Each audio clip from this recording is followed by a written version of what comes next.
Xəbər verdiyimiz kimi Bakıda fəaliyyət göstərən və Ramiz Mehdiyevin kürəkəni İlham Əliyevə məxsus olan German Hospitalın yaxın günlərdə fəaliyyətini dayandıracaq. Məlumatlara görə artıq bəzi həkimlər və əməkdaşlar işdən çıxarılıb, bir neçə şöbə isə faktiki olaraq xidmət göstərmir. Üstəlik klinikanın adı son vaxtlar istintaqla əlaqədar materiallarda da hallanıb. Bu səbəbdən tezliklə klinikanın tamamilə sıradan çıxacağı gözlənilir. Qeyd edək ki, German Hospitalın adı indiyə qədər müxtəlif qanunsuzluq və qalmaqallarda hallanıb. Bakı Post Azın əməkdaşı bununla bağlı araşdırma aparıb. Araşdırma zamanı aydın olub ki, 2010-cu illərdə yaradılan tibb mərkəzi 10 ilə yaxın müddətdə Astoria adı altında fəaliyyət göstərib. Yarandığı gündən adı həkim səhlənkarlığı ilə yadda qalan klinika, xüsusən də onun doğuş şöbəsi ilə bağlı qalmaqallar səngiməyib. Belə ki, Astoria'da uzun müddət müvafiq lisenziya olmadan təbii doğuş və qeysəriyyə əməliyyatı həyata keçirilib. Bu xidmətlərin bərbad vəziyyətdə olduğu isə klinikada baş verən ana və uşaq ölümü halları ilə bağlı şikayətlərdən də bəlli olur. Məsələn, 2015-ci ildə 29 yaşlı İlahə Musazadə Astoria tibb mərkəzində doğuş zamanı dünyasını dəyişib. Xəstənin yaxınlarının dediyinə görə təbii yolla baş verən doğuşu ağrısız etmək üçün xəstə anesteziya olunub. Bu zaman onun halı pisləşib və ürəyi dayanıb.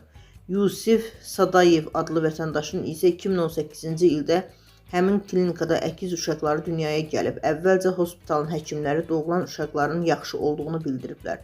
Lakin valideynlərə heç bir analizin cavabı göstərilməyib. 3 gündən sonra isə bildiriblər ki, uşaqlardan biri ölü doğulub. Klinikada baş verən ardıcıl ölüm hadisələrindən sonra daxil olan şikayətlər nəticəsində Səhiyyə Nazirliyinin təzyiqi ilə klinika 1 il müddətinə fəaliyyətini dayandırıb.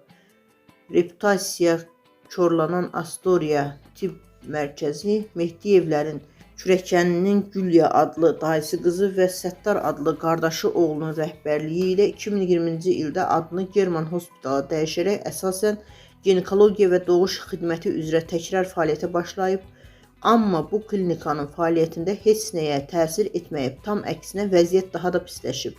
Belə ki, sertifikatı olmayan ginekoloq və tibb işçilərinin çalışdığı klinikada ictimai rəydə böyük əks-səda doğuran qalmaqallar davam edir. Məsələn, bir müddət əvvəl German Hospitalda çalışan Ləman Əliyeva adlı ginekoloqun əməliyyatı çəkib sosial şəbəkədə paylaşması ölkədə ciddi ajantaj yaratmışdı. 2022-ci ilin aprelində isə Türkan Bayramova adlı şikayətçi yerli mətbuata bildirmişdi ki, German Hospitalın həkimi Zeynab Şaqluninin səhlənkarlığı nəticəsində həyatı demək olar ki, məhv olub. Belə ki, əməliyyat zamanı qadının sağlamlığına ciddi ziyan dəyib. Üstəlik, o ana olmaq imkanından məhrum olub. Vüsal Zeynalov adlı şikayətçi isə 2023-cü ildə German Hospitalın qarşısında canlı yayım açaraq həyat yoldaşının hospitalda göz görə-görə ölmə sürükləndiyini deyib. Qeyd edək ki, 2023-cü ilin məlumatına görə German Hospitalda təbii doğuşun qiyməti 900 manat, qeysəriyyə isə 1200 manat olub.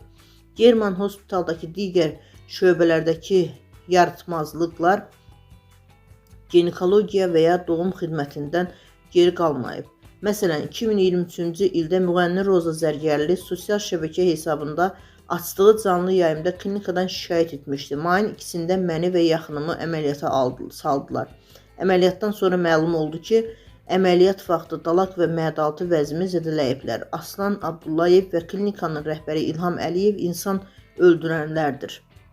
Onu da qeyd edək ki, əgər əvvəllər daha dəqiqi German Hospital, Astoria tibb mərkəzi adı altında fəaliyyət göstərildiyi illərdə klinikaya prezident administrasiyasının sabiq rəhbəri, Ameyanın keçmiş prezidenti Ramiz Mehdiyevin kürəkəni, sabiq deputat İlham Əliyev öz adamları vasitəsilə nəzarət edirdisə, ad dəyişdikdən sonra o klinikanın idarəçiliyini öz üzərinə götürüb.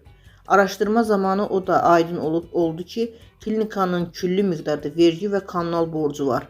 Bir neçə il qabaq İqtisadiyyat Nazirliyi yanında Dövlət Vergi Xidmətinin Bakı şəhərli Lokal Gəlirlər Baş İdarəsi Astoria tibb mərkəzinə 60 min manatdan çox vergi borcu yaranması ilə bağlı yaydığı məlumat da bunu təsdiq edir. Bundan başqa ötən ilin Məlumatına görə Ramiz Mehdiyevin kürəkəninə məxsus şirkətlərin dövlətə 4 milyon manatdan çox vergi borcu olub.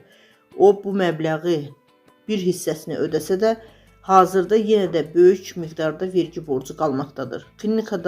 Klinikaya yaxın şəxslərin bildirdiyinə görə Ramiz Mehdiyev amilinə görə uzun müddət dövlət qurumlarının nümayəndələri German Hospitala yaxın düşə bilməyiblər. Belə ki, İlham Əliyevin hətta klinikaya vergi borcuna görə gələn əməkdaşları döyüb klinikadan qovmaq kimi göstərişlər verdiyi bildirilir.